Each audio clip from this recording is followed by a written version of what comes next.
नमस्ते मेरे सारे बंधुगण, आप सभी को मेरी चैनल ज्योतिष्य वाणी में मैं स्वागत करती हूँ।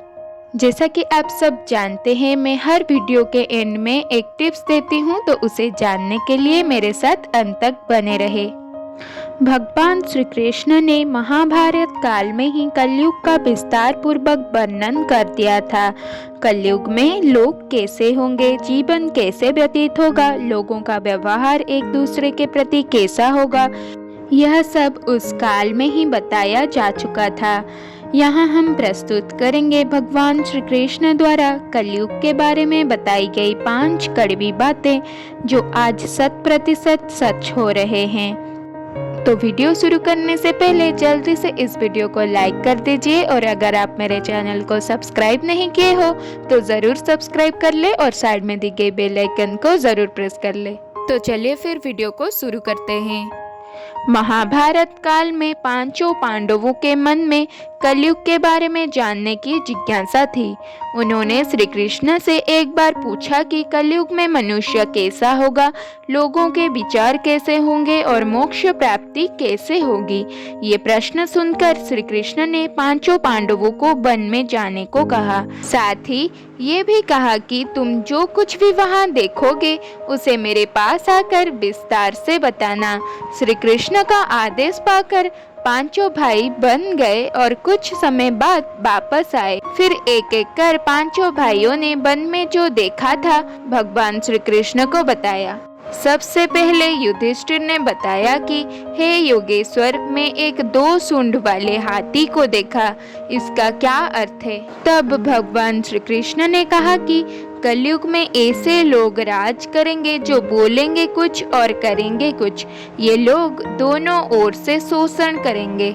उसके बाद महाबली भीम ने कहा, हे वासुदेव, मैंने एक गाय को देखा जो अपने बच्चों को इतना चाट रही थी कि वह बच्चा लहूलुहान हो गया। इस प्रश्न का उत्तर देते हुए श्री कृष्ण ने कहा, इसका अर्थ ये है कि कलयुग का मनुष्य अपने बच्चों को आवश्यकता से अधिक लाड़ प्यार करेगा। उनकी अपने संतानों के प्रति माया और ममता इतनी बढ़ जाएगी कि उनकी संतानों को अपने विकास का अवसर ही नहीं मिलेगा। यदि किसी की पुत्र साधु बना तो सब उसके दर्शन करेंगे, परंतु यदि स्वयं का पुत्र साधु बना तो माता पिता दुखी हो जाएंगे, रोएंगे कि मेरे पुत्र किस राह पर जा रहा है। कलयुग में लोग बच्चों को मोह माया और परिवार में ही बांध कर रखेंगे। इस तरह उसका जीवन वहीं नष्ट हो जाएगा।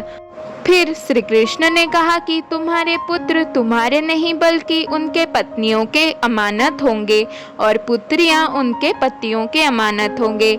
यह शरीर मृत्यु की अमानत है और आत्मा परमात्मा की अमानत है। भीमसेन के बाद फिर अर्जुन ने कहा कि हे योगेश्वर, मैंने जो देखा वह तो इससे भी कहीं अधिक आश्चर्यजनक था।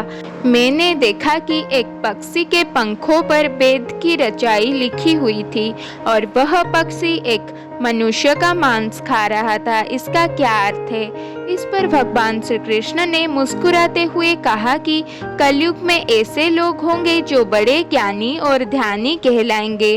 वो ज्ञान की चर्चा तो करेंगे लेकिन उनके आचरण राक्षसी होंगे। बड़े पंडित और विद्वान कहलाएंगे, किंतु वे यही देखते रहेंगे कि कौन सा मनुष्य मर जाए और हमारे नाम से संपत्ति कर जाए। चाहे कितने भी बड़े लोग हो, किंतु उनका दृष्टि दूसरों के धन और पद के ऊपर ही रहेगी। सत्पुरुष तो कम ही दिखाई देंगे। अर्जुन के बाद फिर नकुल ने श्री कृष्ण को वन के बारे में बताया। नकुल ने कहा कि मैंने देखा कि एक भारी चट्टान पर्वत से गिरी और बड़े से बड़े वृक्ष भी उसे नहीं रोक पाए, परंतु एक छोटे से पौधे से टकराकर वह चट्टान वहीं रुक गई। तब इसका अर्थ बताते हुए श्री कृष्ण ने कहा कि कलयुग में मनुष्य की बुद्धि क्षीण होगी, उसका जीवन पतन होगा और इस पतन को धन या सत्ता के वृक्ष रोकने में सक्षम नहीं होंगे, किंतु हरिनाम रूपी एक छोटे से पौधे से मनुष्य का जीवन पतित होने से रुक जाएगा। हरि कीर्तन से मनुष्य का बुद्धि प्रबल होगी। सबसे अंत में सहदेव ने कहा, हे मधुसूदन, मैंने देखा कि 6-7 कुएं थे और आसपास के कुएं में पानी है, किंतु बीच का कुआं खाली है। बीच का कुआं गहरा है, फिर भी पानी नहीं है। ऐसा कैसे हो सकता है और इसका क्या अर्थ है? इस पर भगवान श्री कृष्ण बोले, कलयुग में धनी लोग लड़के लड़की के विवाह में, छोटे बड़े महाउत्सवों में, सत्ता के लालच में बेहद ज्यादा पैसा खर्च कर देंगे, किंतु अगर किसी भूखे को देखेंगे तो उनकी सहायता करने में किसी व्यक्ति को कोई रुचि नहीं होगी। उनका अपना ही सगा भूखा से मर जाएगा, फिर भी वह लोग उसे देखते रहेंगे। दूसरी ओर मौज मस्ती, मदिरा पान, मांस खाना, सुंदरता यौवन और व्यसन में पैसे उड़ा देंगे, किंतु किसी के 2 आंसू पोंछने में किसी की कोई रुचि नहीं होगी। कहने का तात्पर्य यह है कि कलयुग में अन्न के भंडार होंगे, लेकिन लोग भूख से मर जाएंगे। लेकिन जो लोग इन आदतों से दूर रहेंगे, उस पर कलयुग का नहीं बल्कि परमात्मा का प्रभाव होगा। तो ये थे कलयुग के 5 सत्य जो भगवान श्री कृष्ण ने पांडवों को बताए थे। हमें इस कहानी के माध्यम से कुछ सीख लेकर अपने जीवन में आवश्यक बदलाव लाना चाहिए, ताकि हमारे जीवन में कलयुग का नहीं बल्कि परमात्मा का प्रभाव हो। आज का विषय यहीं पर खत्म होता है, तो चलिए जान लेते हैं आज का टिप्स। यदि आप कोई शुभ कार्य के लिए घर से बाहर निकल रहे हैं और रास्ते में अपने बाएं और कोई नेवला या फिर किसी को सब ले जाते हुए देखे, तो ये शुभ संकेत होता है।